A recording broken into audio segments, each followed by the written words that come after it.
Hey, good morning, everyone who's here. Um,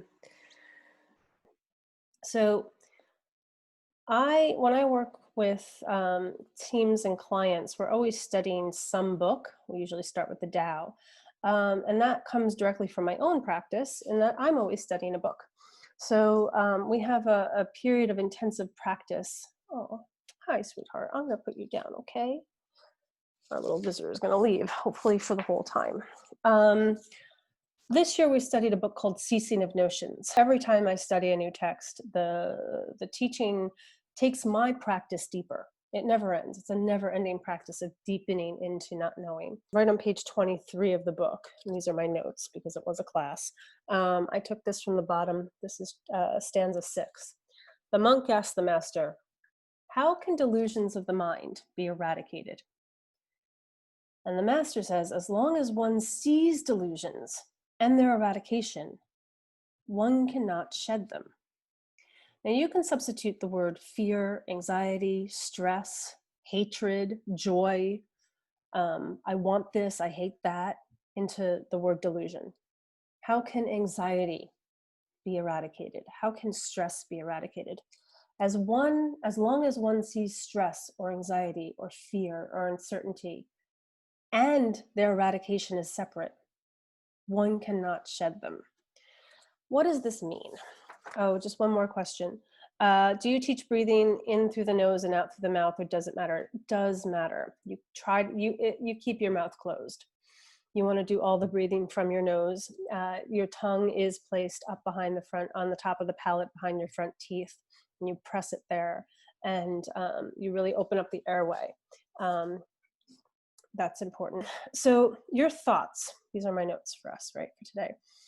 The caution is to not get attached to the idea of calm or peace or joy or happiness, because those are ideas, right? The real work is to have peace in the midst of disruption, in the midst of fear, in the midst of depression, in the midst of stress, right? As long as you try to eradicate the stress, the anxiety, the depression, the fear, you're stuck. You're stuck in thinking that that's something that should not be. That's a form of hatred, right? Hatred is just an aversion, right?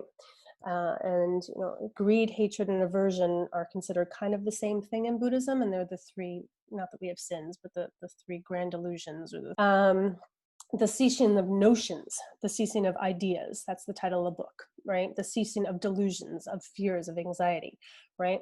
And the master says, as long as one sees notions or ideas and getting rid of them, one cannot shed them. Because most people that have they're well intentioned but have not such a serious practice of meditation or a very long practice of meditation work under this massive delusion that you can clear your mind, that you can quiet your mind, that you can go to some calm, airy fairy place that does not exist. Good luck with that. Because the more you try to shed the emotions and the fears is just like trying to push the dirt down in the pond. The more you try to shed it, the more you stir it up, right? Here's the good news. Here's the good news, right? The anxiety and the stresses and the problems and the fears are the gates. They're the gateway. They're the direct path to freedom in the midst of fear and anxiety and stress. Thoughts, delusions, fears, ideas, hates, wants, they're not separate from calm, peace, or quiet. In fact, they are the gates. When you see them, when you come to what you just did for 5 minutes and you sit and you're present to your mind as it is, not some airy fairy dream-like perfect mind that someone thinks that they're going to have. The Buddha himself never got there. He was a man, not a god. His name was Siddhartha Gautama, right? And once he was named a Buddha, his Buddha name was Shakyamuni. And I love this, that um, Shakyamuni just means the silent one from the clan of Shakya, right? The silent one. He was this great teacher, and his main teaching, he was just silent. He just shut up. That was his powerful teaching. So when you see your anxieties and your stresses and your fears, which are so very real right now, right?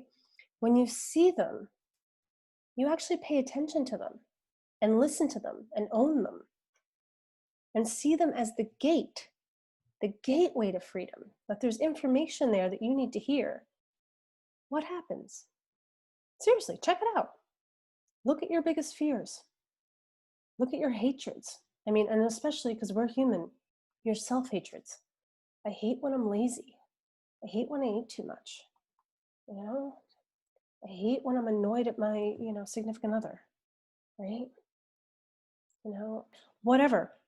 If I look at that as the gate, I can see it as two things at the same time. And this is the real challenge of this work, is to not get stuck on either peace or stress, but both at the same time. I can see the information as real, it's true, and also empty, and that I don't know. I can question it, and I can see through it without getting rid of it. This is the real work. And this is why this is such an immense practice that you must undertake, because it's so easy in any moment to get caught in the idea of getting rid of your thoughts or emotions, right? Or so easy to get caught in the idea that your thoughts or emotions are right, or that they're wrong. You don't know. But if you can see them and look at them and make space for them, you begin to see them differently. You get some space. And you can see them as a creation of your mind, but a creation that's real. You're not getting rid of it, right? And then you can listen to it and question it. It's both the listening and the questioning, right? Listen to it, pay attention, question it. Don't get rid of it. Check it out. You don't know. So that's really the big teaching here. It's not easy. It's not intuitive at first. The more you practice, the more this becomes second nature. This is really good news. And it sounds like a lot of you here have been doing a solid 5 minutes every day, or at least most days, or at least trying. You're on it. You're doing it every time, whether you're conscious of it or not, that you take one conscious aware breath. You're practicing this. You might not know it, that you're practicing using your thoughts and emotions as gateways into freedom, but you are. Trust me on that, right? This is the great wisdom of all these old teachers, is that they realized, oh, I was doing it the whole time when I thought I didn't have it. I had it. You got it. You really do. You really do. And this is the cool thing, is like, you don't get rid of the fire burning behind you. You keep walking, right? This is the resilience, the mental power, the gravitas that you're building every time you sit for 5 minutes. Every time you sit, you're building your own gravitas. I'll get into that study next week, but it only works if you do it. This only works if you do it. Research shows that to really have a statistically significant change in your learning, your memory, your emotional regulation, you have to sit 20 minutes a day for 56 straight days before you really see the change in your neural functioning. But we're not going to worry about that. We're going to start with reality, because I don't want you to do 20 minutes a day once and then never do it again because it was just too much and too stressful. We're going to start with reality right now. We did 5 minutes earlier. So doing it's the only challenge, right? Doing it is the greatest challenge. That's why we're here each week. Make sure, put this on your calendar every week. Don't miss a class. Practice every day in between. If you need to, if you're in this, it's because you got the invitation from my personal email. You have my, if you're watching this online later, sign up for my weekly class and you can come and get my email too, and contact me if you have any real big issues, right? But you have to do it. You really, really have to do it. You have to sit with it, and you have to sit with yourself and become aware and patient and compassionate towards your mind as it is, not some idea of how it should be. And you do that by practicing it. Someone just asked, what book would I recommend for everyone to start with? That's an easy one. My favorite. I have like 10 copies of it, like hanging out over here, right? The Tao Te Ching. Actually, where's my favorite copy of it? No, that's not it. We always start with the Tao, specifically the translation by Stephen Mitchell, and specifically the ones with the rocks on it.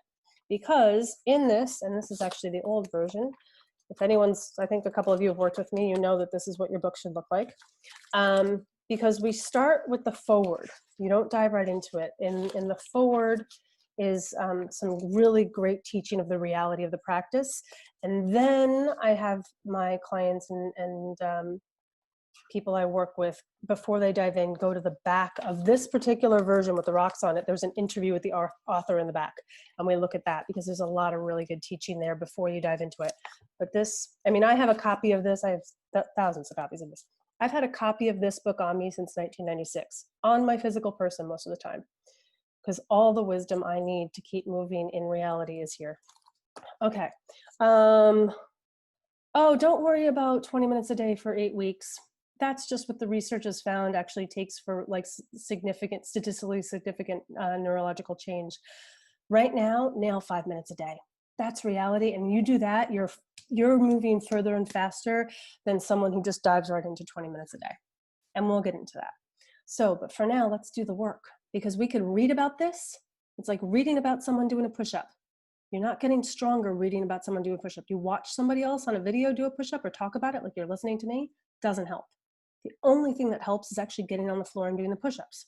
So let's get on the floor, or let's get on the chair and do the real work of being in reality by practicing it. Let's practice. Okay. So we're a little over time because we're over time. And so I'm going to set the timer for 7 minutes, which will take us to 12:20. Now,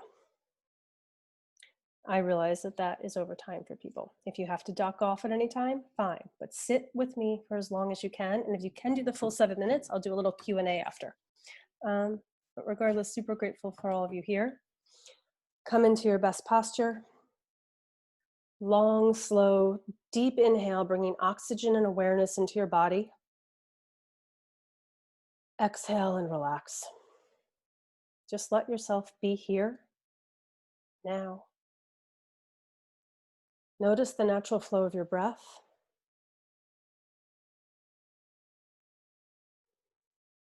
And just pay attention to it. Find a spot to rest your eyes. And just practice staying here.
The practice does itself. All you have to do is sit down and do it. Good news. No matter what's happening right now, if you're sitting here with me, you're doing it.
Whatever it is, pay attention,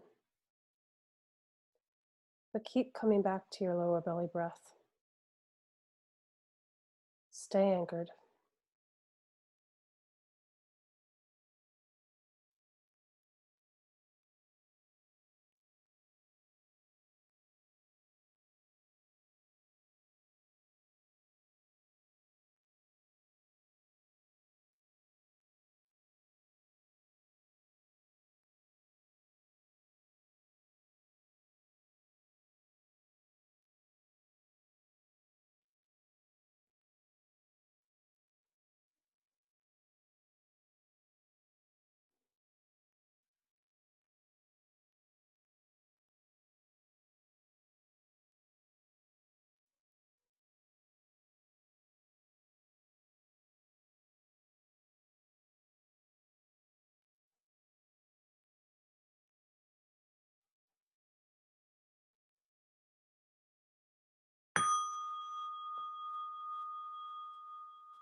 Hey, so whether it's conscious or not, and I know for me it's pretty unconscious because it often feels like I'm not doing anything, um, you're building your mental resilience. You just built it. Um, it's a powerful practice. The more you do it, the stronger you get. Let me see. Okay, I have, let me see, tightness in the chest and body. Okay, that's great. Seriously. Um, what happens if you just pay attention to it and breathe with it? It might not go away.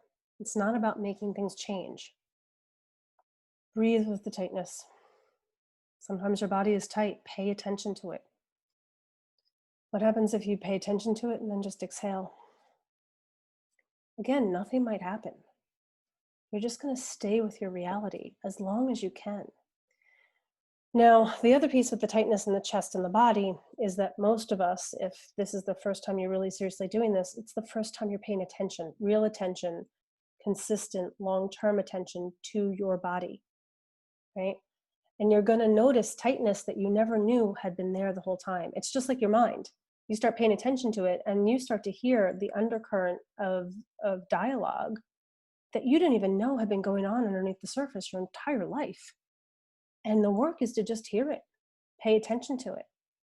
And as you start to pay attention to it, over time, it will relax, it will lessen. The tightness in the body, the running of the mind. But you can't force it. All you can do is pay attention to it and keep coming back to the breath, and it will do its own work in its own time. If you've been tight for 40 or 50 years, it might take some time of really paying attention to it and working with it before it relaxes. Okay. Why is it better to exhale through the nose, please? I actually went into this on, it's on the video, the one video that I finally have published on YouTube, under North Scale. The account is North Scale. But essentially, we have an entire breathing pump system that brings air into the body. So the air, you don't suck air in. Air pressure has to keep pressure on both sides. You create space, and then air gets forced in. You actually have muscles right here that lift to create space so that air can get forced in. You want to engage the entire breathing pump system, and actually it goes back through here and then goes right down through the stomach. Well, right down through the lungs, but the breathing pump system, the muscles go down to your transverse abdominis, which are your lower belly, like muscles down here. And when you use all of them, you're engaging the entire system. You're actually getting more oxygen into the body. And actually, and then for like snoring and other just physiological issues, it's ideal to breathe in and out through the mouth, through the nose only, and keep your mouth closed. Okay, this is, I had a really, someone sent me a private message, and they said that I can share it with the group without saying who wrote it. So I'm just going to read it aloud. I hope that that's okay. Interesting. I had PTSD for 10 years, severe, complex, and developmental. The ability to relax is not something I'm capable of doing. There always seems to be something bigger going on in my mind and body that I always feel is so much harder to me than for anyone else. Do you have any thoughts or recommendations for people with trauma or PTSD? I absolutely do. I know there are books out there dedicated to that, but your approach is different and seems to be working, even if very challenging. I started meditating some years ago and found myself shaking uncontrollably. That's actually excellent. I'll get into that for a second. When I was in the midst of a deep one, and then I understood that trauma might resurface for people with PTSD. I read all sorts of books on the subject, and two things are clear: meditation, knowing myself, and being gentle and compassionate towards myself are probably the only way to get better. And it's immensely hard to concentrate, sit still, or worse, know my body. Do I have any thoughts or views on this? I have a lot. I've been meditating for 22 years, but I'm also a therapist, and that was my initial training. A lot of my clients come to me with PTSD, and in a way, there's severe and acute PTSD. Most of us in the West have what they call as chronic PTSD, or chronic stress, that then at some point starts to relate like that. There's a work by I'm forgetting the psychologist, the name. I'm going to find it, but it's called TRE, trauma releasing exercises. I'm going to type it down in the box just so everyone can see it. Oh wait, that's that was private. Trauma releasing exercises.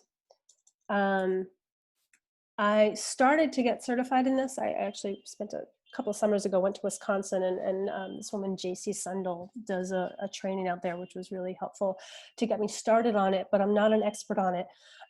But essentially, what the guy who founded this treatment method realized that we hold everything in the body. We are physical creatures. We're not mental ones, and our mental traumas are actually held in the body. And he really realized this because he was working in Lebanon, I want to say in the 80s, when they were being bombed and the buildings were being bombed. And he noticed that everyone, whenever there was a bomb, no matter what culture or background or race that they came from, because this was an international group of international aid workers, everyone organically did this, right? They contracted in whenever a bomb went off and the building shook. And he realized that there was some innate human muscle pulling you in. And that's why they say you have the fight, flight, or freeze response to any sort of major trauma. You're either going to fight, and it's that same muscle that like kind of girds you to fight. Flight, right? It's the same muscle that actually enables you to run, or freeze. That's this, right? You freeze to protect yourself. It's all the same muscle. And what he realizes is that animals and small children, after they'll have a traumatic episode, they'll literally shake. This is why when you said you shook, it was great. Because what he realized is that the way that animals in nature and small children, until society tells them not to, after something traumatic, will literally shake out the freeze in the muscle. The muscle memory that was held there gets shaken out, right? If you've ever seen a dog after a lightning storm, they will shake. They're shaking out their trauma response. So he created these things called trauma releasing exercises that are enabling you to shake out that muscle. And you do it for 20 minutes a day, and it's immensely therapeutic. It's actually the only DoD, Department of Defense approved trauma, one of the few trauma approved treatments for soldiers with severe PTSD. And there's a number of videos out there on this you can find on YouTube for trauma releasing exercises. It's been DoD approved. They're doing a lot of actual research on this in a very appropriate scientific way to show that this has a statistically significant impact on trauma. All that. So what this goes back to is that we are physical beings, and we hold everything, be it pain, loss, sorrow, uncertainty, stress, anxiety, joy, love. We hold it in our body. This is why this self-awareness, this is why this is attention that you're putting on your body. And you're not closing your eyes to it, you're looking right at it and breathing with it. And as you do that over time, it won't be easy, especially if you have severe traumas or depressions or anxieties. And, in the beginning, especially if you're severely anxious, this can be very, very challenging. And then I have other things for you to do in those things, because you might need to ease into this a lot slower to be really compassionate and patient with yourself. But it is work. And as you do the work, it does release. And as you sit and meditate, I actually find the trauma releasing and the meditation to be immensely complementary, in that they really aid people in being with reality, with their physical reality and paying attention to it. The other great tool that I love, that I use with all of my clients, is something called focusing. You can look up the Focusing Institute. It was found in the 70s by Eugene Gendlin. And it's literally about the body awareness of your emotions, right? So what the work is you find in your body and you come at it with compassion and curiosity. Compassion means I don't know what it is, but I'm going to sit with it, whatever it is. Calm with passion, life. Calm passion with life as it is. That's true compassion. And that's what you do every time you take an aware breath. You're being compassionate to yourself because you're being with your life as it is. That's the Latin compassion, right? Compassion and curiosity. You don't know. You come at your body with that and you say, what needs to be heard or felt? And usually a pain or a sensation will come up in the body, a hardness in the stomach or a burning in the chest, or, or tightness in the throat. And then the who's ever guiding someone through with focusing will help the person really describe it. Give it an image. Is it a bowl? Is it a bowling bowl? Is it a dragon? Is it a fire? Is it a knife? Is it a sword? Whatever it is, give it an image, and then sit with that image, right? And there's a lot more to that work, but it's always about this body-based awareness, which, as you are all practicing now, you're building that. And that is it's a physical, it's a transverse abdominal muscle. It's a muscle of resilience. You have the ability to stay with and pay attention to yourself as you are, and you are building mental resilience. You are building physical resilience. You're building peace, real peace and freedom. Not some airy-fairy, imaginary, like blissful world that doesn't exist. Peace and freedom here and now in this reality. My body is absolutely suffering. Yeah, your body does suffer. Pay attention to it. It's wise. Your body is intelligent. Your reactions are intelligent. I talk to, I get very intimate with my clients, and we often talk about, things that they did as kids that they hate themselves for. And I'm like, do you see the wisdom in it? Look into your history, what you did as a child, the way that you either rebelled or acquiesced or let yourself down or tried to push yourself forward or whatever it was. Could you see that your body and your mind were intelligent to help you survive in the reality that you were in? And look at it. Because everything that you do in this life is actually intelligent, whether you know it or not. And this work is about creating great trust and faith in the you that is real. Not the imaginary, ideal, perfect, whatever kind of thing of you, but the you that's here and now is wise. It's very wise, shockingly wise. Let me look. Absolutely paying attention to my body. It's a scary thought. As a survival mechanism, I learned to dissociate. It is a survival mechanism. It's a smart one that serves you at a time of trauma. But just like scar tissue after a major injury, it helps at the time, but eventually it's actually going to cause you major back pain or, other issues. And you got to break that scar tissue up, and breaking the scar tissue up is painful, but it ultimately leads you to physical freedom. Anyone that's gone through massive physical therapy, or, I don't know if anyone's ever done Rolfing or structural realignment, it's painful, but then after that, you can breathe deeper and you can move more freely and you have less pain. But it was a painful, long process to go through breaking up that scar tissue. The same with your mind, and yeah, the same with everything. Be patient and compassionate. I'm glad for me, somehow you've created a very safe space to do that and not be afraid. That's huge. I'm glad. Thank you. I'm only able to do this because I've been through, excuse my language, I've been through the shit myself. I've had to sit with myself. I've had to sit with hating myself. I've had to sit with my realities, with my failings. And thankfully, I had a teacher who I spoke with this morning. I speak with her every Friday at 9:30 because I still need this work. I always will. I had a teacher who held me to the fire when I was at my worst and most painful times, going back like 10, 15 years ago. She'd make sure I showed up at our Zendo, which is the place where you sit Zen like we do now, and we sit for an hour at a time every day. It was like, I think 2 days a week when the Zendo wasn't open. Every other day, if I wasn't there, she was on me. because she knew I had to show up. She knew I had to do this practice. She held me to the fire in the most compassionate way because she knew that my reality was real and right as it was, but that I had to sit with it and look at it. And I imagine that because that had been created for me, hopefully I'm able to create that for some others. And if I can, thank you. Yes, you can find online and get the basics of TRE for free. And I will send out, I think everyone here is probably on my newsletter. I'll send out some information on that. I'm actually working on a mailing to send out today to make sure.